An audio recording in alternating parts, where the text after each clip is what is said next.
I was kind of wondering to myself, what would be the best way to show myself fumbling through this situation here in this fish room? Is it really that? I mean, it's like the unfinished part of my basement.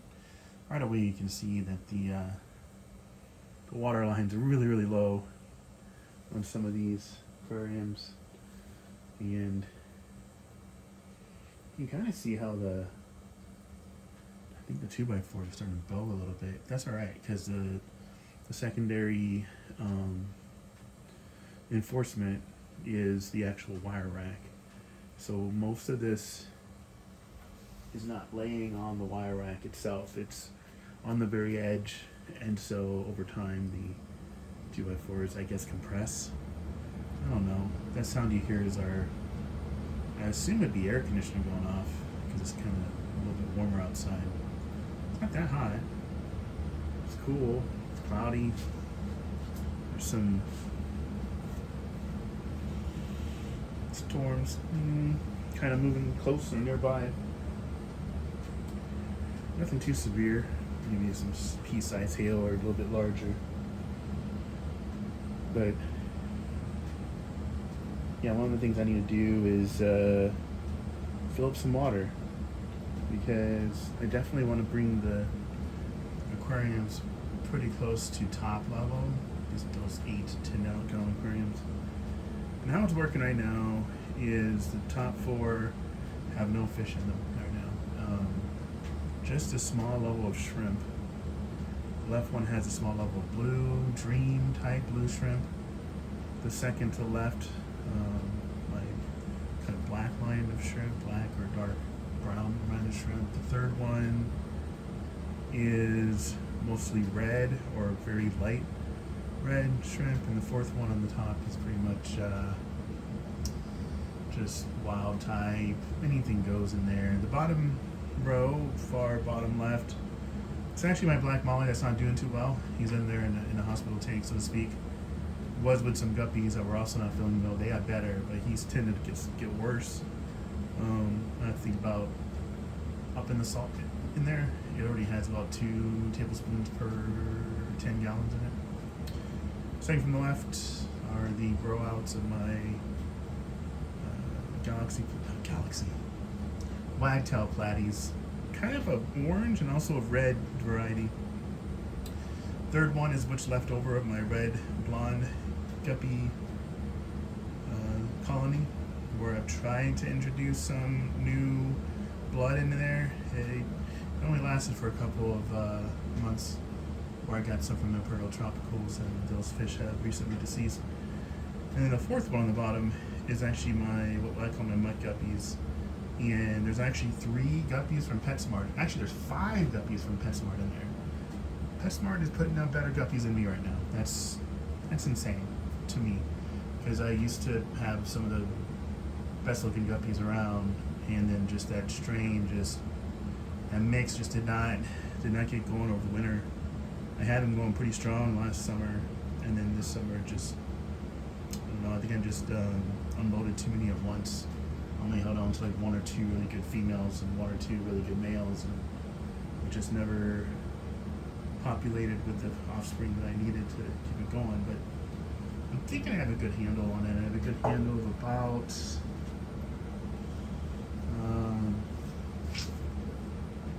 let's put it at 5 to 10 guppies that are gonna grow into pretty good adults. A lot of females. And a few fry even now that we'll be able to put out in the tubs. So this year's tub session is going to be less growout and more probably breeding and baby fish kind of surviving in that environment. Or what I've done in the past, where I've had lots of being bred out there, I would actually scoop them out and put them in different containers, most likely inside. So if we have some room here in the 4 10 gallons in the bottom, I'll put them there. But the top 4 10 gallons are actually unheated at this time. There's not enough outlets for me to keep heaters in all of them.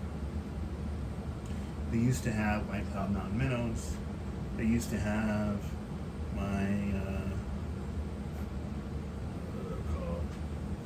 Hawaiian Variatus platies who don't need a heater.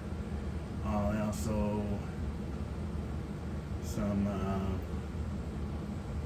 something else that don't need a heater. Oh yeah, some Medaka rice fish that I recently got from my friend Steve, and they've already bred. I've already had some eggs laid out in that third tank, so there actually are fish in those in that third aquarium. They're just microscopic, tiny little Medaka rice fish fry. Getting to the size where they can start eating some crushed flake or the magic small fish feed that we got. So there's my hand. All right, now it's me going to try and maneuver this area that I have very crowded, and it's just dumb that I have everything just piled in here, like that lamp over there. We never used that lamp. We haven't used that lamp in 7 years, but it's here and it's there. I might just move that lamp to the living room and force our hand to do something with it. So keep bumping into it.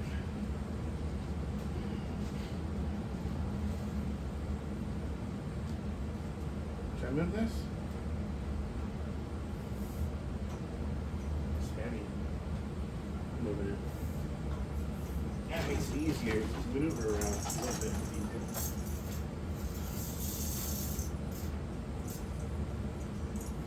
Makes it really goofy out in the wherever that is, in the living room.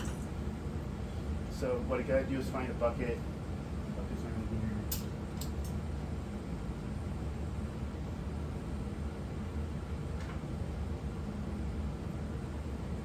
And what I'm gonna do is actually fill this bucket with water, warm water from the tap, which is actually kind of not as hard because we have a water softener, and that camera is literally sitting on top of the water softener.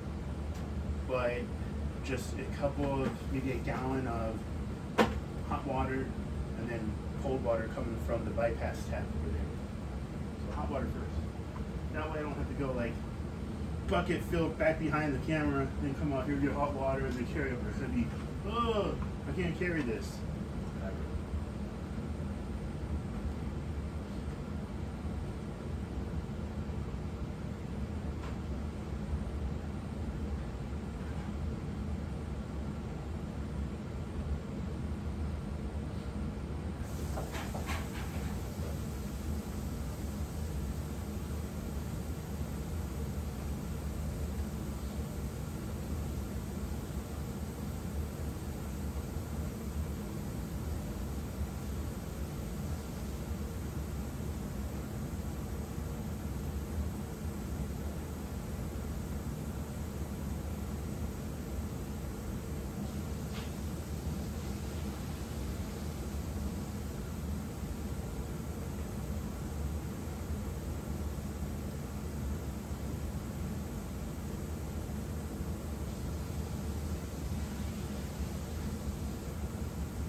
So, come back with a white bucket. Left with the black one, come back with the white one.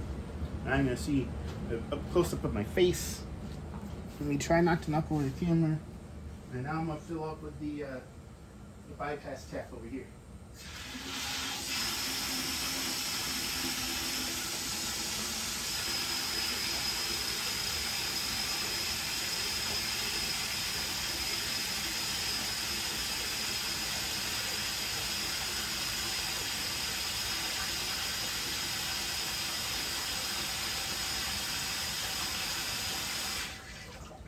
One thing to look out for when using these buckets is if you use them outside, there's such a thing as UV damage that comes from UV damage and heat and cold cycle that eventually break these buckets. And how they break is you hold them like this and they snap right there. I know that because I did that down here last year. All right, so we got the water. We got it to somewhat a temperature that is close to these. It doesn't have to be perfect, just close. And I find that then a gallon or so of hot water mixed with the cold tap water gets them close enough.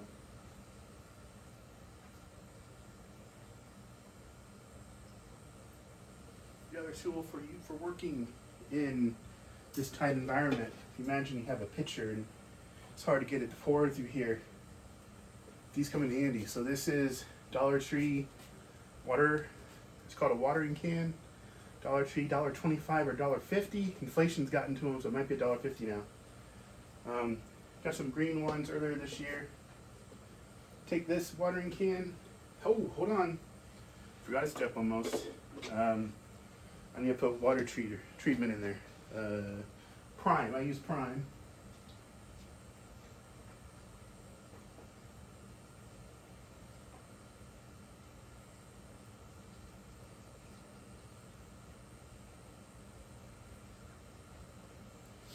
I use Chem Prime. I've had this bottle for a long time, but very little bit goes a long way in neutralizing chlorine and chloramine. You really only need like a drop or two of it in a 5-gallon bucket. Because the cap full here is for 50 gallons, so you only need like 1/10 of a cap full. That's enough. Yeah, let's put a little bit more just in case. A little bit more doesn't quite hurt. A lot more would. There you go. So that's in there. And then we'll start filling the aquariums. I'm weird. I like to do the bottom first because I don't want to add more weight on the top. But I don't think that matters when you're dealing with this much. But we'll see. So here's me doing it very athletically by sitting in this chair, and then dipping watering can. And so now I've got water in here, right? And so I start to fill up the aquariums. And the cool thing about how I have the aquarium set up is that I don't have to lift the lids, because the lids in here don't cover the full top of the aquarium, and so I can just lean over and dip this water here on the right side, and then kind of fill them up to keep them even up as I go. So this one here is pretty high. I'll probably fill in around it until the other ones get close to height, but you can see why something like this works out pretty well. This little nozzle part can lean over and then fill in that way. And I can push it further in to fill it up further deeper into the aquarium.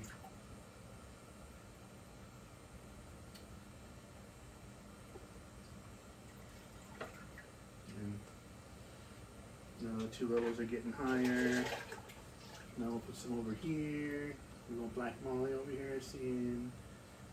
Man, when do I get to leave? I'm like, I don't know, man. You still got some fin rot. You still got some stuff going on with your skin. The other black mollies don't have that issue. I'm afraid that if I bring you to their black mollies, you're gonna spread that same issue to them. They've been pretty spry, pretty bouncing around and all that. It's just got a little bit of skin issues going on.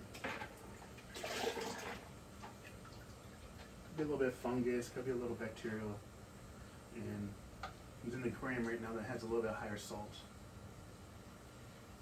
So one of the reasons why I use the tap and the bypass tap and the normal faucet is the bypass tap comes directly from the water source. So that water source is very calcified. We have very high calcium in our water supply. It comes from the aquifers or the Platte River up by Ashland, Nebraska, where there's a lot of limestone. It's almost like it's trapped in limestone, and we get the water out of there, coming through those wells or whatever. And so I don't know what I'm doing. So our water comes out pretty hard. And when these tanks start to evaporate, you can kind of tell the top where the water kind of hits it. The water kind of evaporates, but leaves behind some of that white residue. That's the calcium and other hardness that's being left behind. And so part of refilling is also replenishing some of those deposits that were left behind, right? And also to bring more deposits in, because some of these fish and some of these plants actually do pretty well with hard water and high amounts of dissolved minerals in there. So this is me just topping it off, no order. And notice how the stuff's dripping off the can. I don't really care. I actually have a runner below me that came from Aldi of all places. It was one of those Aldi finds, and I saw it and I bought it for like $10. Maybe it was 14, but who's counting? And the water just drips and falls into that, and then it kind of runs into a channel and will eventually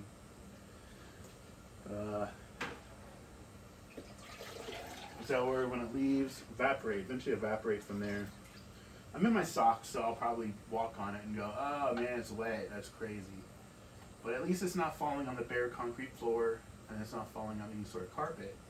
It's falling on something that's designed actually to take up that water. Like when it's used to, like when you put next to the door and help wring out the water in your shoes and all that. So most of these things were just evaporation down here. I'm in the basement, and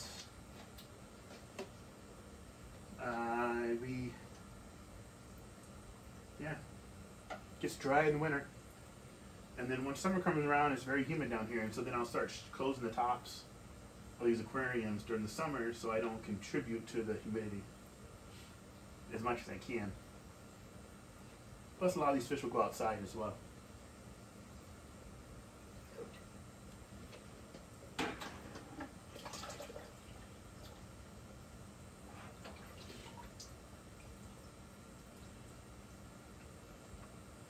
Sometimes if I have an angle back to the bucket, I'll angle the water thingy so that it drops it back into the bucket. That, saves a drop or two of water.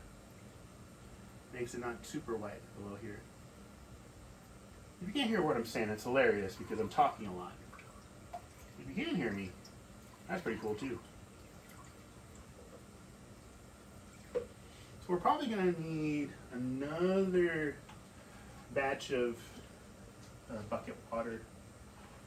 But now it's going to get to the bucket where I actually pour it into the can.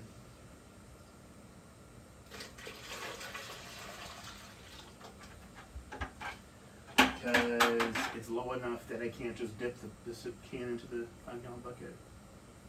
So now at this point, it's going to go left to right. I'm really not too concerned about kicking up any substrate or any whatever the heck that's called, any mold or detritus, because these really aren't display tanks. These are just tanks to grow out fish, and a lot of that detritus actually builds up microfauna of little organisms and stuff that the fish like to nibble on anyway. But you see, as I pour it into the second one, it's really going to kick it up because the second one has the most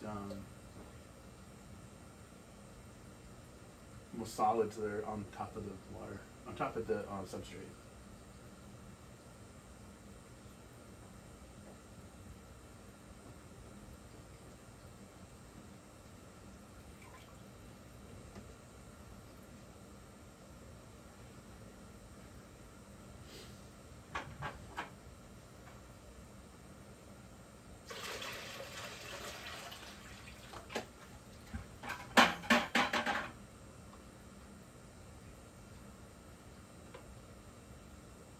Oops, and that happens too. So if I fill it too high, the neck of this isn't deep enough for a large volume of water to go through, so then sometimes I'll spill it. And it just falls back down like that. So When that happens, put it further up so when it spills, it'll fall back into the tank.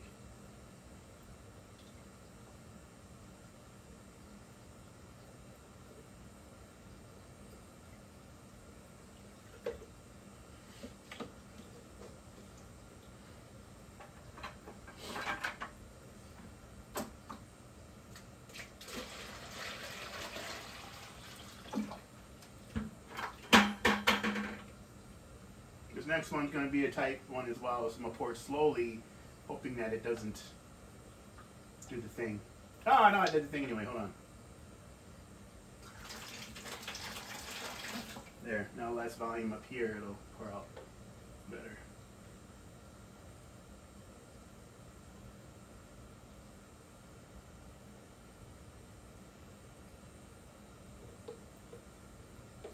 Yeah, towards the end, I get to the point where I'm just going to pour it in there.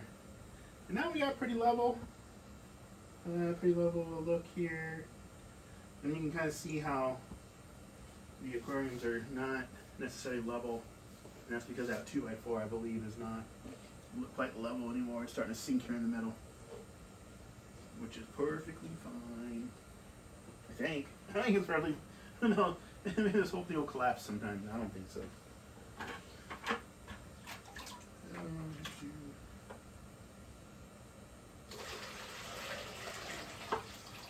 I mean, the weight is evenly distributed, and the 2x4 makes it even more evenly distributed across the sides, so a little more in the middle.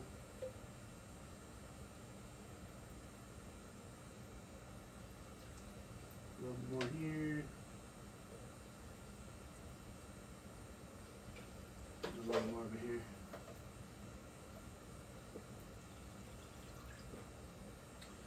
And that's filling it up to that much. And honestly, I kind of want to fill it up even more, so I won't actually bore the video with that. I'm kind of tired of probably showing myself. So I think I'm going to stop it there, and I might start another video to show things look like, oh, almost knocked some stuff over when everything's done. So